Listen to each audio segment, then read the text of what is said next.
Yes, aha rero ni ku nzozi.com, aha ni nimugoroba mu ma saa tanu z'ijoro zishyira saa sita, aho tuje kongera kubaganiriza ku bitero by'Uburusiya. Ibitero by'Uburusiya rero muri Ukraine, noneho Uburusiya bwakubise ahababaza. Ndagira mbabwire ngo Uburusiya bwakubise ahababaza noneho. Hari ibitero twari tumaze twumva, hari hashize iminsi twumva Ukraine yarashe mu Burusiya, Ukraine yatwitse intuze, yatwitse imiyoboro, channels atwara ibitoro mu Burayi, yagize gute, ariko mu kubivuga amahanga yo ntacyo yavugaga, yacecekaga ntacyo. Uburusiya bwavuga ati nyamara Ukraine iraturasa, abantu bagaceceka, Ukraine iraturasa, abantu bagaceceka. Ariko ubu tuvugana noneho mo haravugwa ibindi. Ubu tuvugana social media, ibinyamakuru, za Reuters, za New Times, za byinshi bya RT n'izindi nyinshi, za BBC mo ziravuga, za Al Jazeera zavuze,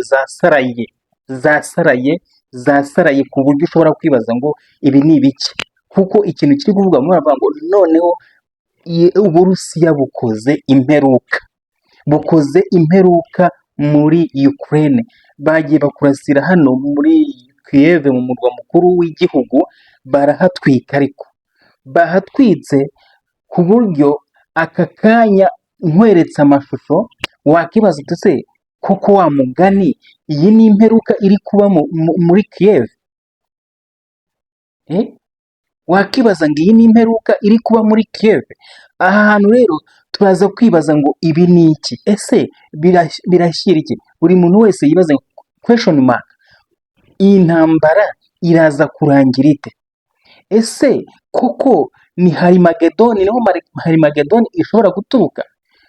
Ese ko bavuga ngo izaturuka muri Iran, ngo mu burasirazuba bwo hagati, ese tukaba tubona noneho ahubwo ishobora guturuka hariya hagati muri Ukraine, hagati y'Uburusiya na Ukraine. None waba ariho Harimagedoni igiye guturuka? Aha ngaha rero ndagira nkubwire ngo ibi bintu buri muntu wese abasenga musenge, kuko bitabaye ibyo turabona ibidasanzwe muri iyi minsi. Mu minsi iri bukurikireho, mu bihe bigiye kuza, mu matariki ari imbere, dushobora kubona ibintu bidasanzwe. Ntabwo bibaho gusa, dushobora kubera impamvu. Abarusiya ntabwo baba babikoze, iyi ni gasopo, baba bari guha biriya bihugu by'i Burayi ngo bidakomeza kugira gute, bidakomeza kwivanga muri ibi bintu, bidakomeza kwivanga muri ibi bintu. Nicyo baba babikoreye. Baravuga ati twebwe twarababwiye mwanga kumva, kandi ubushobozi bwo kubapyatura turabufite, ubushobozi bwo kubakebura turabufite. Ibintu murimo rero nimutitonda, this is a warning war. Mushobora guhagarika, mureka gutanga imfashanyo, mureka gutanga ibisasu, nk'uko twakomeza tubibabwira. Twababwiye ngo nimufata imbunda zirasa kure mukaziha Ukraine, ikarasa mu Burusiya, natwe tuzarasa ku nyungu zanyu, ku bihugu byanyu, kubera ko bigaragara ko muri mu ntambara mu buryo butaziguye. Hano UK summons Russian ambassador after overnight attacks on Kiev. Urumva? On Kiev. UK Foreign Secretary David Lammy has now confirmed that the British government has summoned the Russian ambassador to the UK Foreign Office. Hano uyu bita David, Foreign Secretary Ministers, uyu ni minisitiri w'ububanyi n'amahanga urumva, yahamagaje, bamwita David Lammy, ni uw'Ubwongereza, minisitiri w'Ubwongereza w'ububanyi n'amahanga. David Lammy yavuze ko yahamagaje, yemeje ko ubuyobozi bwa guverinoma cyangwa se leta has summoned the Russia ambassador to the UK foreigner. Ni ukuvuga ngo hano yahamagaje ambasaderi w'Uburusiya aze kwisobanura impamvu yakoze ibyo ngibyo, urumva, aze kwisobanura impamvu yakoze ibyo. In a brief post on X, he said, the Putin's strikes last night killed civilians, destroying homes and damaged buildings, including the British Council and EU delegation in Kiev. We have summoned the Russian ambassador. The killing and destruction must stop. Urumva, bamuhamagaje aramubwira ngo ubwicanyi bukorwa n'Abarusiya bugomba kugira gute, guhagarara, ubwicanyi no kurimbura no gusenya, destruction bigomba guhagarara, niko bavuze, urumva. Aha rero niho nahoze nkwereka nyine British ukuntu byagenze, ndi kukwereka. Yes, iyi foto rero nayo ndibaza uri kuyibona ahangaha, iyi foto waba uri kuyibona. Aya mafoto hano biragaragara ko hano batubwiye ko hano ni umujyi bari bashwanyaguje nyine missile, izo bita ballistic missile, izo bita za cruise. Ziriya rero za cruise ni igisasu, reka mbanze nkivugeho gakeya. Ni igisasu, hano uravuga ngo Moscow has regardlessly denied targeting civilians. Ukraine officials says scores of civilians have died in Russia strikes on densely populated areas in recent months, and thousands since the start of the war. Urumva, ahangaha baratwereka ibintu hano Moscow yo irahakana cyangwa ntiyemera ibyo bano bayobozi ba Ukraine bavuga ko barashe abasivile, barasa ahantu hatari intuze, nibyo dutereye hariya hejuru. Baravuga ngo Russia said its attacks has hit military industry facilities and air bases, and that Ukraine has attacked Russian targets, and that Ukraine had attacked Russian targets. The Kremlin said it was still interested in pursuing peace talks.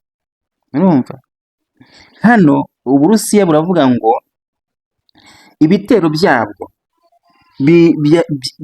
bigenewe military industries, facilities and air bases. Ni ukuvuga ngo Uburusiya bwo buravuga ko burahakana bwivuye inyuma ko ibyo bukora ari ibitero biba bigamije kwibasira aho bakeka, aho babonye, icyo bita military facilities industry.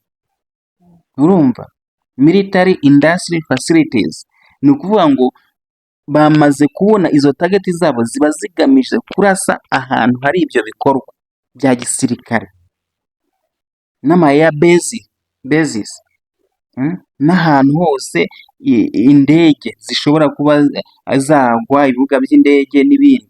Bagakomeza bavuga and that Ukraine had attacked Russian target, ariko Ukraine yo ikarasa abaki, ikarasa ku Burusiya, irasa Abarusiya. The Kremlin said it has still interested in pursuing peace talks. Kandi Uburusiya bushishikajwe no gukomeza inzira y'ibiganiro, bushishikajwe no gukomeza inzira y'ibiganiro. Moscow has regarded neither that targeting civilian. Ukraine officials said the squad of the civilian had died in Russia strike on the densely populated area in last month and southern since the start of the war. Uburusiya bwo bukomeza rwose buhakana ibyo bintu ko butarasa abasivili, ko butaba bwatagitinze abasivili, ahubwo icyo buba bwatagitinze ari kiriya k'ibitero byabo bishobora kugwa ku basivili cyangwa se abo basivili baba bapfuye baba bishwe, ahubwo n'ubwirinzi bw'abanya-Ukraine bujya gusama, uburyo bakoresha bujya gusama ibisasu buragenda byasakirana hejuru y'abasivile, urumva bagomba kugisama kitaragera kuri target. Noneho iyo bagisamye kitaragera kuri target bakagishwanyaguza drones,